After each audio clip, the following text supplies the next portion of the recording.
Olá pessoas, e pra quem assistiu esse vídeo que eu tô mostrando aqui agora na tela, lembra que eu falei que teve uma escola que eu estudei no 8º ano até o 1º ano do ensino médio, que eu disse que foi uma das melhores escolas que eu entrei na minha vida? E vocês devem estar se perguntando, caraca Ray, se você gostou tanto dessa escola, então por que saiu? Bem, é isso mesmo que você tá vendo no título. Por causa de uma briga! Isso sim, uma briga! E essa briga foi tão ridícula, mas tão ridícula.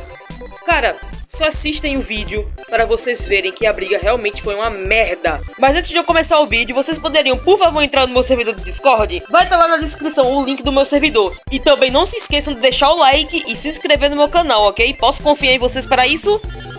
Então beleza. Era quinta-feira quando eu tinha acabado de chegar na escola e lá estava meu amigo Caio sentado na cadeira. Ele tinha me chamado logo quando eu cheguei na sala pra me contar um negócio que aconteceu enquanto eu não estava na escola, quando ele estava conversando com um amigo meu chamado S. Bem, o S era o meu amigo. Eu não irei revelar o nome dele porque aconteceu um negocinho entre eu e ele e... eu vou contar sobre isso no final do vídeo, vai ser tipo um bônus. Enfim, como eu tinha dito antes, Caio tinha me chamado para falar um negócio que aconteceu antes de eu chegar na escola. Oi Ray, olha, hoje fui perguntar pro S se você viria pra escola hoje, porque hoje era dia de entregar pesquisa e eu acabei pensando que você iria faltar hoje. Daí a prima dele, a C, se intrometeu e começou a falar, ai, problema do Ray se ele não chegar agora. Ela falou alguma coisa assim do tipo, Ray. E depois disso que Caio falou, eu respondi, mas poxa Caio, eu achei isso meio chato, pois quando você queria entrar na conversa dela, a C ficava falando que você não poderia conversar porque tava se intrometendo. Eu acho meio hipocrisia da parte dela, ela se intrometeu da sua conversa só pra ficar falando mal de mim. E depois disso que eu falei, eu não lembro mais o que eu e Caio conversamos,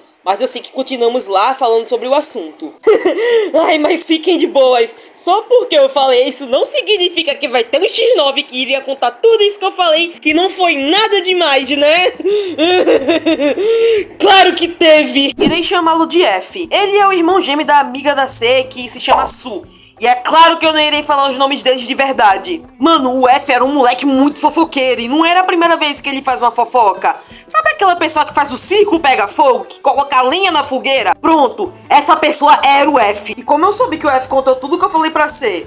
Bem, no intervalo, quando eu tinha passado do lado da C, ela meio que levantou um ombro como se não quisesse encostar em mim. Não sei explicar muito bem isso, mas vai estar aí na animação. Daí a primeira coisa que vem na minha cabeça é que... ih, pelo visto ela já deve estar sabendo, viu? O F deve ter contado tudo. Uma coisa que eu acho engraçada em mim é que eu fui descobrir logo esse ano que eu consigo perceber que a pessoa tá de mal comigo só pelos mínimos detalhes. Continuando, minutos se passaram e eu me sentei na cadeira para desenhar um pouco. Quando vê, chega elas na minha frente. Ray, a gente precisa conversar.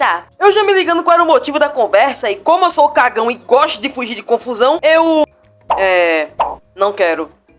Pelo menos elas não ficaram insistindo e foram embora, né? Talvez também não querendo se meter em confusão. Daí quando elas saíram, eu liguei os pontos e... eu não acredito que o F contou tudo aquele filho de uma... Sabe qual é o pior de tudo? É que o F tava na sala, mas eu nem liguei pra isso. Mas eu já sabia que ele iria contar isso que eu falei. E realmente, foi isso mesmo que ele fez. Fui arrumar minas coisas porque o clima lá já estava ficando pesado. E quando essas coisas acontecem, tanto em briga ou tanto quando eu tô triste, eu às vezes prefiro sair do lugar e ficar em casa. Tá, eu sei que isso é covardia, mas fazer o quê? Minutos depois chega a Su com a C na sala e elas chegaram lá furiosas e começaram a falar um monte de coisa pra mim. Mas sabe qual é o melhor de tudo? Eu não lembro de nada do que elas falaram pra mim. Eu tava cagando para o que as duas estavam falando. E eu também não vou mentir, até porque se eu não lembro o que elas estavam falando, é porque eu realmente não estava prestando atenção em a única palavra que elas estavam dizendo. E olha que eu tenho memória boa, então pra eu esquecer do que você falou, é porque eu realmente não estava prestando atenção. A única coisa que eu lembro que a Su falou pra mim foi que ela me chamou de filha da... Sim, ela me chamou disso da mesma coisa que eu chamei ela, enfim. E sabe o que aconteceu depois? Nada. Não aconteceu nada. Eu fiquei quieto na maior parte do tempo e a única coisa que eu falei foi: gente, vamos resolver isso na conversa. Sendo que a hora da conversa foi naquele instante lá que elas tinham falado comigo quando eu tava sentado na cadeira desenhando. E eu, burro, não fui conversar com elas, porque eu não queria me meter em encrenca. Um outro detalhe é que dropou várias e várias pessoas, tanto do lado de fora da sala, quanto dentro da sala para ver a confusão. Queria ver se fosse uma pessoa pedindo socorro para ver se aparecia tanta gente assim como na fofoca. E adivinha quem tava no fundo rindo de tudo? Rindo de toda a confusão que ele fez. Que ao invés de estar pelo menos ajudando a irmã a me xingar de volta, ele tava lá no canto vendo tudo o que fez. Tá bom, eu sei que também não sou o certinho da história, mas também se ele não tivesse fofocado tudo que eu disse para a irmãzinha dele, não teria acontecido essa porcaria de confusão. Ai, que ódio desse Terian grávido do Bolsonaro, meu Deus do céu, ai! Enfim, depois disso, eu fui na diretoria e não lembro muito bem o que aconteceu, mas eu sei que não deu em nada. Se bem que você podia matar uma pessoa naquela escola e você nem ia ser expulso.